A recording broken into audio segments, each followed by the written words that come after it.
మరి ఇన్స్టాలో పెట్టిన రీల్స్ ఏ పెట్టినా కూడా డ్యాన్స్ ఇంకా రాదనే ఇన్ని సంవత్సరాల నుంచి కూడా అయ్యే కామెంట్లు ఎందుకు పెడుతున్నారు? పెడతారు. ఎదగొద్దు, అడ్డమైన బూతులు ఉంటాయి. ఎదగొద్దు. పబ్లిక్ బ్యాడ్ కామెంట్స్ పెడితే మీ ఎదుగుదలకు నష్టం ఏందన్న? ఇప్పుడు నాది నిన్న ఒక వీడియో చేసిన 1M పోయింది ఒక డేలో. 100 కామెంట్లు వచ్చినాయి. 100 కామెంట్లలో 20-30 బ్యాడ్ కామెంట్లు వచ్చినాయి. ఆ 20-30 బ్యాడ్ కామెంట్ల కోసం నేను వీడియోలు ఆపాలా? ఆ 20 మంది ఫాల్తున్నా డాష్ గాళ్ళు కామెంట్ పెట్టి నేను వీడియోలు ఆపాలన్నా? నేను ఆపను. నాకేం వస్తాం? 100 కాకపోతే 5000 కామెంట్లు పెట్టుకో. యాప్ ఉంది, బ్యాడ్ కామెంట్లు పెట్టుకో. నీ ఇష్టం, పెట్టుకొని నేను నెట్ అయిపోవాలి, నువ్వు అయిపోవాలి, నేను ఆగను. ఎవడు టాలెంట్ వాడికి రబ్బా. నా స్టెమినా నాకు ఎరక, నేను ఎంత తింటా, నేను ఎంత చేయగలనని.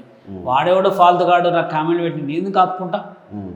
ఇందాక ఒకటి బ్యాడ్ కామెంట్ పెట్టిండు, ఎర్రకు ఒక నల్ల సాంగ్ వేస్తే ఆ సాంగ్ ఆ డాన్స్ సెట్ అయింది.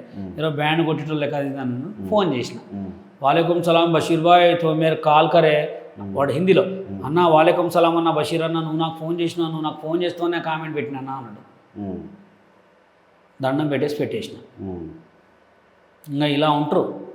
ఇప్పుడు జానీ మాస్టర్ని పాజిటివ్గా తీసుకుంటారు, శేఖర్ మాస్టర్ని పాజిటివ్గా తీసుకుంటారు. ఒక బషీర్ మాస్టర్కి నెగిటివ్ కామెంట్స్ ఎందుకు? అదే శేఖర్ మాస్టర్ అంత ఎదుగు వాళ్ళని నేస్తాడని. ఇప్పుడు బషీర్ మాస్టర్ బాగా సూపర్ లేకపోతే Basheer master Shekhar master top అయిపోతాడు కదా.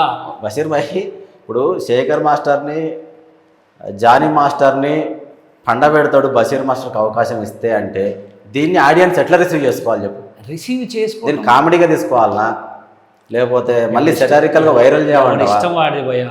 ఇగో జానీ మాస్టర్, నేను హైదరాబాద్కి వచ్చినప్పుడు శేఖర్ మాస్టర్ అసలు వీళ్ళు డ్యాన్సర్లు చేసుకుంటారు అంటే వాళ్ళు ఎవరికి కూడా తెలియదు. నేను టీవీలలో చేసేటప్పుడు ఢీ కాదు, అంతకుముందు నేను చాలా షోలు చేసిన. వాళ్ళు అసలు నేను హైదరాబాద్కి వచ్చినప్పుడు కొరియోగ్రాఫర్స్ అంటే ఎవరు తెలుసా? సత్య మాస్టర్, నటరాజ్ మాస్టర్, పొట్టి శివ. ఓకే, పొట్టి శివాని, రాజు మాస్టర్, బాలు మాస్టర్, వీళ్ళు 5గురే బాగుపడేటోళ్ళు. సత్య మాస్టర్ షోలు చేసుకునేవాడు. పొట్టి శివ అని ఆయన మెడ నిండా బంగారం వేసుకొని కెనటిక్ హోండా వేసుకొని వచ్చేవాడు. కెనటిక్ హోండా అంటే అప్పట్లో ఎంత కాస్టు. ఎక్కువ షోలు యాడ్ జరిగాయి తెలుసా? సారథి స్టూడియోలో షూట్ జరిగాయి మేము హైదరాబాద్కి వచ్చినప్పుడు. అప్పుడు మాకెట్లా పేమెంట్ ఇచ్చేవాళ్ళు తెలుసా? టికెట్లు డబ్బులు. టికెట్లు అంటే ఏంటి? ఖమ్మం నుంచి ఇక్కడికి వస్తే ఆ టికెట్లు జాగ్రత్తగా స్పిన్ కొడితే అప్పుడు ట్రావెలింగ్ ఇచ్చేటోళ్ళు, ఆడ టికెట్లు చేసేవాళ్ళు. అప్పుడు వీళ్ళు ఎవరో కూడా తెలియదు. అప్పుడు మేము పర్ఫార్మెన్స్ సింగిల్ కాంపిటీషన్సే, సోలో పర్ఫార్మెన్సెస్. సోలో పర్ఫార్మెన్స్ చేసేటోళ్ళం, ప్రైజులు తీసుకొని వెళ్ళిపోయేటోళ్ళం. అలా ఉండేది. ఇప్పుడు మొత్తం కుట్రలు కుతంత్రాలే.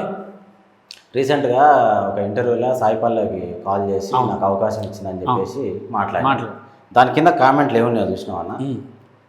ఎట్లా అంటే, అరే నువ్వు మారరాజరా, అసలు నీకు దండం పెడతాం, ఈ ఫేక్ వాళ్ళు ఆమెకు డబ్బింగ్ ఆర్టిస్టు ముందే ప్లాన్ చేసుకొని వచ్చాడు ఇగో నేను ఒకటి చెప్పింది, నేను 100 అంటారు. ఇప్పుడు రీసెంట్గా మన ఆయన పేరు మీద బిగ్ బాస్ ఫేమ్ శివాజీ గారు, శివాజీ గారు ఎవడ మైక్ పట్టుకొని ఇంకా రావట్లే వస్తుంది, లేట్గా వస్తుంది అనే వీడియోని ట్రోల్ ఎట్లా చేస్తారో తెలుసా? మొత్తం బ్యాక్గ్రౌండ్లో గడిపి బాత్రూంలో కూర్చోబెట్టి ఇంకా రావట్లేదు.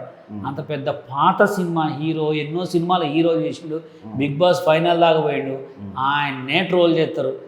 ఆఫ్టర్ బషీర్ మాస్టర్ అంట. అంటే ఇప్పుడు బషీర్ మాస్టర్ ఆఫ్టర్ ఆల్ అని ఒప్పుకున్నట్ట? నేను అంటే వాళ్ళకంటే పెద్దోడేది కాదుగా. నేను ఓకే, సోషల్ మీడియాలో నాకు ఉంది, వాళ్ళకంటే పెద్దోడేది కాదు. అంత పెద్దోడిని ట్రోల్ చేసినప్పుడు బషీర్ మాస్టర్ ట్రోల్ చేస్తే ఏమైనా ఏం కాదు. వాడుకున్నంత ఓన్లీ ఫ్యామిలీ జోలికి రాకుండా వాడుకోండి అంతే.